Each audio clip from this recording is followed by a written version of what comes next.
എനിക്ക് ഉത്തരവാദിത്വം. ശ്രീ ശിവരാജൻ, അങ്ങേക്കറിയാമല്ലോ, കാരണം അടിസ്ഥാനപരമായിട്ട് വോട്ടുകളുള്ള വളരെ പ്രബലമായ ഒരു ഭൂമിയാണ് RSSനെയും BJPയെ സംബന്ധിച്ചിടത്തോളം ഉള്ളത്. അപ്പോൾ നമുക്ക് ഈ കഴിഞ്ഞ കടന്നുപോയ പഴയ തിരഞ്ഞെടുപ്പിന്റെ ഒക്കെ തന്നെ അവസാന ഘട്ടത്തിലേക്ക് വരുമ്പോൾ ഒരു ഗ്രാഫ് പരിശോധിച്ചു കഴിഞ്ഞാൽ ഇത്രയേറെ കുറവ് വരുന്ന ഒരു അങ്കലപ്പ് ഉണ്ടാക്കുന്നില്ലേ? ഞങ്ങൾക്ക് വോട്ടിന് കുറവൊന്നും വന്നിട്ടില്ല. ഞങ്ങൾക്ക് അടിസ്ഥാന വോട്ട് 40,000 ഉണ്ട്. ആ 40,000 അടുത്ത് കിട്ടിയിട്ടുണ്ട്. വലിയ കുറവൊന്നും വന്നതായി എനിക്ക് തോന്നുന്നില്ല. ഞങ്ങൾ അടുത്തര ഞങ്ങളുടെ ബേസ് വളരെ ശക്തമാണ് പാലക്കാട്. ആ ബേസ് ശക്തമാകുമ്പോൾ ചോർച്ചയാണ് നമ്മളെയൊക്കെ തന്നെ അത്ഭുതപ്പെടുത്തുന്നത്. ചോർച്ച ഞങ്ങൾ ആലോചിച്ച് ചോർച്ച തടയാനുള്ള പണി ഈ നോക്കും. ഇപ്പൊ തെരഞ്ഞെടുപ്പ് കഴിഞ്ഞിട്ട് ഒരു 24 മണിക്കൂർ ആയിട്ടുള്ള വിയോജിച്ച് അത് പരിശോധിക്കട്ടെ. 1000 വോട്ട് എങ്കിലും കൂടിയാൽ പോലും നമ്മൾക്ക് അത്ഭുതമാണ്. 1000 കൂടിയുള്ളോ പാലക്കാടെന്ന് പറയേണ്ടി വരും. ഇപ്പോൾ ഇത് ഇത്രയും വോട്ട് കുറയുമ്പോൾ അത് 500 കുറഞ്ഞാലും വലിയ തിരിച്ചടിയാണ് ആ ഭൂമിയിൽ. അതൊക്കെ ഞങ്ങൾക്ക്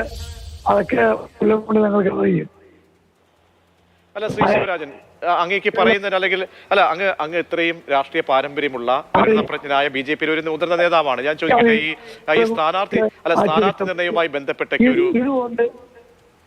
കൃത്യമായ ഒരു ആശയവിനിമയം നടത്താത്തതിന്റെ ഒരു കുറവ് ഉണ്ടായിട്ടുണ്ടോ? 2026 തിരഞ്ഞെടുപ്പിന് മുമ്പ് 2026 അസംബ്ലി തിരഞ്ഞെടുപ്പിന് മുമ്പ് പാലക്കാട്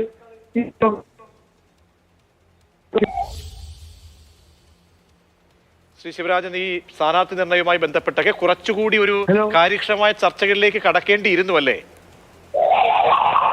ഇനിയിപ്പോ പറഞ്ഞ ഒരു ഇലക്ഷൻ റിസൾട്ട് വന്നു.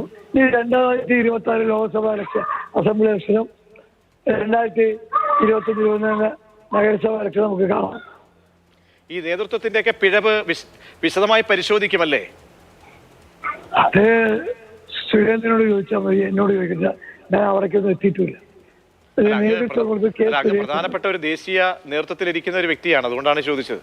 അല്ല, എന്റെ അഭിപ്രായം ആദ്യം തന്നെ പറഞ്ഞു കഴിഞ്ഞു. ഇനി നിശ്ചയിക്കുന്നത് എനിക്ക് ഈ തെരഞ്ഞെടുപ്പിലെ പാർട്ടിയെ ഏൽപ്പിച്ചത് എന്റെ ബൂത്തിന്റെ 59ാം ബൂത്തിന്റെ ചാർജ് മാത്രമാണ്. വേറെ പാലക്കാട് നഗരത്തെ തെരഞ്ഞെടുപ്പിൽ ഒരു ചാർജ് എനിക്ക് തന്നിട്ടില്ല.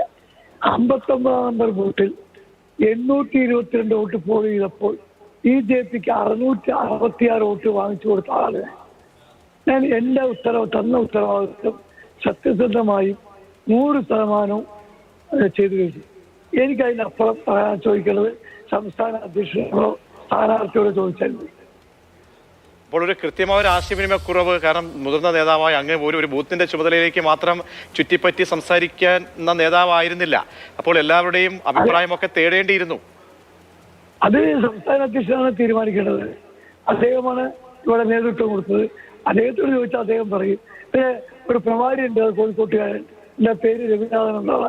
അദ്ദേഹമാണ് ഇതിന്റെ ഉത്തരവാദിത്തം. അദ്ദേഹം ഇതുവരെ എന്നെ വിളിച്ചിട്ടുമില്ല, ഒരു കാര്യം അന്വേഷിച്ചിട്ടില്ല. ഒരു കാര്യം കൂടി, ഇനി നഗരസഭ തെരഞ്ഞെടുപ്പും അല്ലെങ്കിൽ തദ്ദേശ തെരഞ്ഞെടുപ്പൊക്കെ വരാൻ പോവുകയാണ്. അപ്പോൾ ഒരു നല്ലൊരു പൊളിച്ചെഴുത്ത്, അതിന് നാന്ദി കുറിക്കേണ്ടി വരുന്ന ഒരു ചൂണ്ടുപലകയായി തെരഞ്ഞെടുപ്പ് മാറുന്നുണ്ടോ?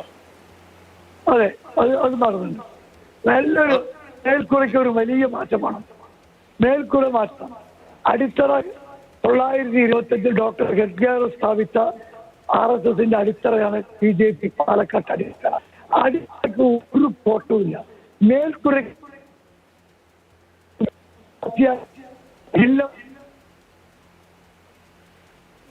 ശരി അങ്ങ് പറയുന്നത് അതിന്റെ ചുരുക്കം മനസ്സിലാകുന്നുണ്ട്. കാരണം ഒരു പൊളിച്ചെഴുത്ത് ആവശ്യമാണ്. അടിത്തറ അവിടെ ഉണ്ട് എന്ന ചരിത്രപരമായ അടിത്തറയുണ്ട് എന്നാണ് ശിവരാജൻ, ജില്ലയിലെ വളരെ പ്രധാനപ്പെട്ട നേതാവ്, ദേശീയ BJP കൗൺസിൽ അംഗം കൂടിയാണ്.